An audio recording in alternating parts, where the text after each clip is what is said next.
Wọ́n múra lẹ̀ láti bá a fún ẹ tó kàn. Owó omi ní ọ̀wọ̀ ó jẹ́ ètò tí wọ́n gbọ́dọ̀ dájà tí amúkàjẹ́ ìgbọ́n tó dáyé ilẹ̀ tí í ṣe ẹ̀yẹ̀ tí ti brand ní ìbáṣepé bá tẹ́lẹ̀ ní tí ti brand ó lè fi ayé òde tàbí ẹ̀yìn ẹ̀ náà nìyẹn ayé òde tàbí ní o wọ́n wá wọ̀ ìpè tuntun wọn ní pé àwọn olùkọ́ fún un láti inú ogun tí ẹ ti jáde kò wọ́pọ̀ tí wọ́n recognize èèyàn nínú ogun tí ẹ ti jáde ẹ rí i pé ọ̀pọ̀lọpọ̀ àwọn èèyàn kan ń ṣe dáadáa ìta ni wọ́n ti kọ́kọ́ sọ pé wọ́n ń ṣe dáadáa kọ́ tó mọ̀ pé wọ́n ń ṣe dáadáa nílé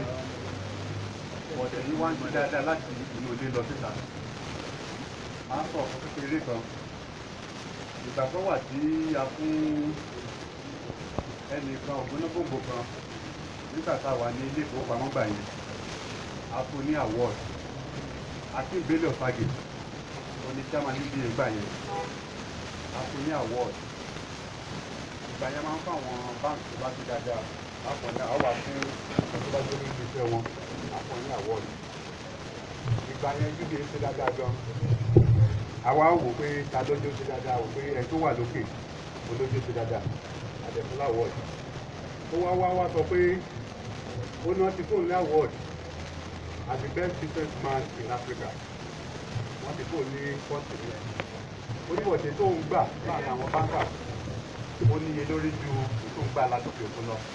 torí pé láàrin ló tó ń ti wá yẹn òun náà ti recognize òun ó sọ pé ara alẹ́ yẹ sí ara àtàná yẹ sí ọlọ́run ajẹ́kẹ́ máa dẹ̀gbà sí o ẹ̀mí jọra yín lójú òkùnkùn lẹ́ẹ̀ máa lọ o. So, on behalf of IBR and FIBAN Business Radio, I want to present this merit award to Prince Tunde Balogun, aka Orumeni Award, in appreciation of your selfless services and contribution to the growth of broadcasting industry. Given this day, Thursday, 26 October 2017, congratulations.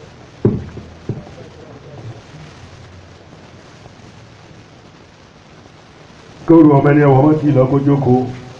Mr. Ismail Hamzat Ọba, Dr. Badru, the consultant to IBR, and one of the elders of FIBA.